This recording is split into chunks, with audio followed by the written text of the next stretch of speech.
The Middle East just crossed a threshold that geopolitical analysts have been warning about for decades. Inside the heavily fortified Ali Hosseini Khamenei compound in Tehran, Iran's assembly of experts convened in what sources describe as the most tightly controlled emergency session in the Islamic Republic's 46-year history. The agenda had one item, one name, one decision that will reshape the balance of power across the entire Middle East for a generation. Mojtaba Khamenei, the second son of the fallen supreme leader Ali Khamenei, was formally elected as the new Rabbah, the new supreme leader of the Islamic Republic of Iran. Let that land for a moment. This is not a transition of power. This is a dynasty being born. Since 1979, since the revolution that toppled the Shah and horrified the entire Western world, the Islamic Republic has operated on one sacred ideological principle above all others. Clerical governance is not inherited. It is earned through theological scholarship, revolutionary credentials, and the consent of the religious establishment. What happened inside that compound did not just break that principle, it shattered it. For the first time in the history of the Islamic Republic, supreme power has passed from father to son. Iran did not just lose a supreme leader on day 11 of this war. Iran just became the very thing its revolution was designed to destroy: a monarchy wearing a turban.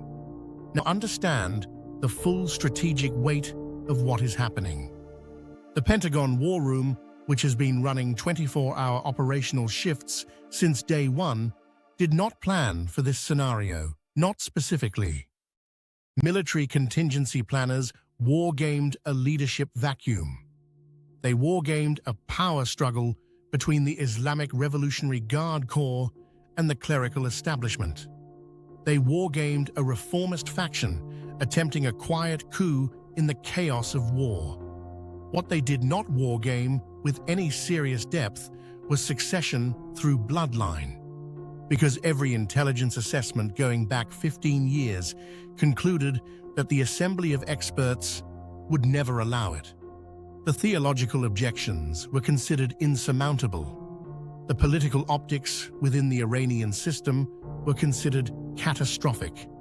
Senior CIA analysts reportedly described the probability of a Khamenei hereditary succession as, quote, structurally impossible, given the foundational ideology of the Velayat-e-Faqih framework. They were wrong, and Washington is now scrambling to understand why.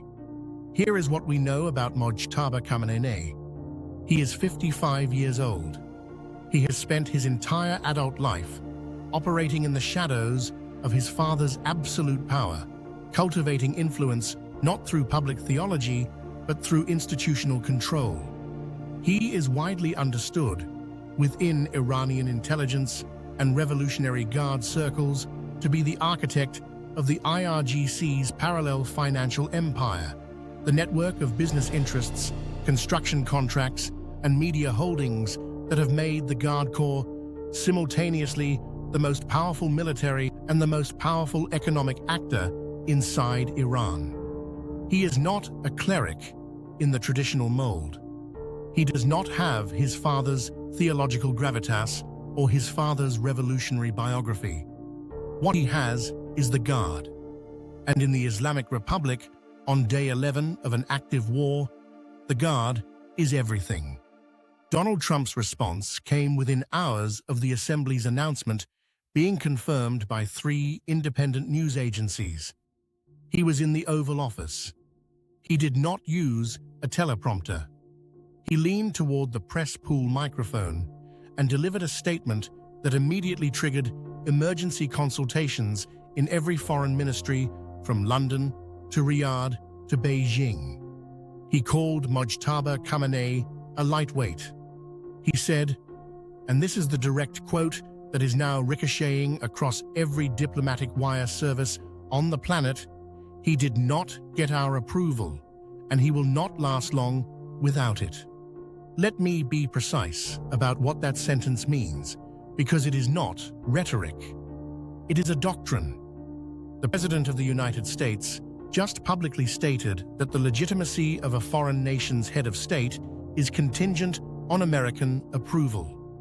That is not a warning. That is a regime change declaration dressed in casual language. And every government on Earth heard it exactly that way.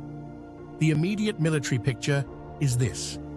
American carrier strike groups, including the USS Harry S. Truman and the USS Carl Vinson, are currently maintaining positions in the Eastern Mediterranean and the Northern Arabian Sea, respectively. F-35C squadrons are on continuous alert cycles. B-2 Spirit stealth bombers, the same platforms that have been conducting strategic strikes since day one of the conflict, remain forward deployed at Diego Garcia. The operational tempo has not decreased. If anything, the pace of target identification and strike authorization has accelerated as analysts rush to understand whether the leadership transition changes the IRGC's command authority structures or leaves them intact. The early assessment, and this is critical, is that Mojtaba's relationship with the Guard means command continuity is not just maintained. It may actually be tightened. The Guard no longer serves a supreme leader who sits above them in a clerical hierarchy. The Guard now serves a supreme leader who has been functionally embedded with them for 3 decades. This is not a weakened Iran. This is a more militarized Iran with legitimate authority now directly fused to the institution that actually controls the missiles, the drones, the proxy networks, and the nuclear program. Now here is where the economic dimension of this crisis becomes impossible to ignore. Because this is not just a military confrontation, it never was. Brent crude jumped over $11 per barrel in a single session following the succession announcement. That is not a normal market reaction to a leadership transition. That is the market pricing in a sustained, intractable conflict with no clear diplomatic off-ramp. Shipping insurance rates for tankers transiting the Strait of Hormuz, which had already tripled since day one of the conflict, spiked an additional 40% in a single trading window. Lloyd's of London issued an emergency war risk designation update covering the entire northern Arabian Gulf. What does that mean practically? It means that a significant portion of the global oil supply chain just became dramatically more expensive to operate, and those costs will reach every gas station, every heating bill, and every airline ticket in the developed world within weeks. Goldman Sachs is projecting Brent crude at $140 per barrel within 90 days if the conflict continues at current intensity. That is not a war premium. That is a structural market repricing of Middle Eastern energy risk. America's European allies are in crisis mode. The German Foreign Ministry convened an emergency cabinet session. France's Quai d'Orsay issued a statement calling for immediate restraint from all parties and the opening of a humanitarian diplomatic channel. The European Union's foreign policy chief has been on the phone with every regional actor who will take the call. None of this is support for Washington's position. All of it is alarm at where Washington's position is taking the world. Trump's regime change declaration has not unified the Western alliance behind American policy. It has fractured it, because every European government understands the implication.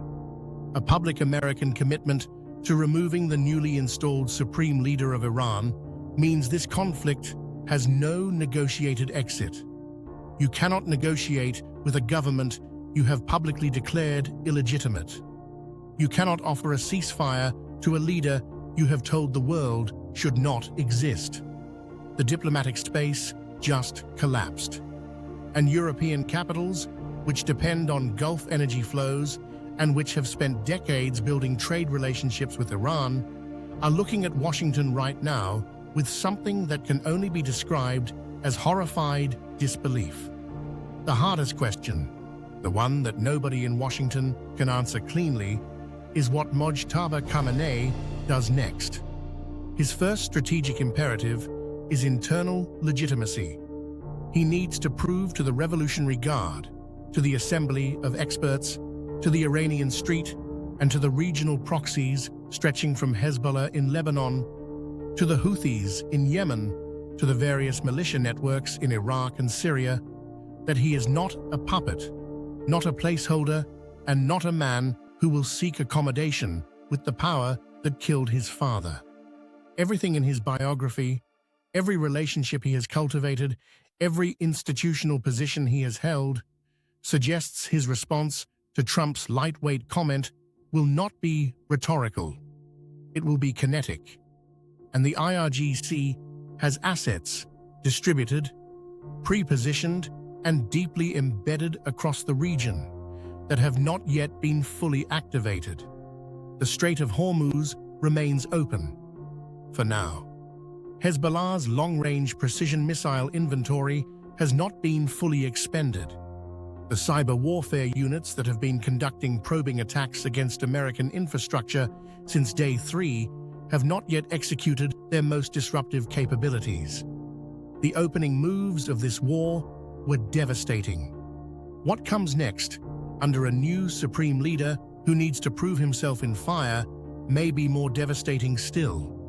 Washington wanted a quick, decisive strike that would either collapse the regime or force a fundamental renegotiation of Iran's nuclear and regional posture. They got neither. They got a martyr, a dynasty, and a successor who has every incentive and every capability to make the next phase of this conflict more painful, more unpredictable, and more globally destabilizing than anything that came before. The Islamic Republic did not fold on day 11. It reorganized. And it did so with a speed and a coherence that the intelligence community failed to anticipate, failed to disrupt, and is now failing to fully understand. Trump wanted to end Iran's regime. What he may have accomplished is hardening it into something more dangerous, more militarized, and more motivated than it has ever been. The Islamic Republic did not bend. It adapted.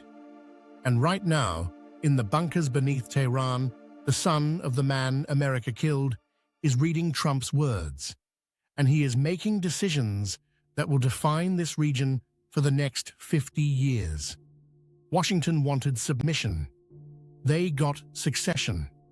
And the difference between those two words is the difference between a war that ends and a war that transforms into something no one in the Situation Room has a plan for.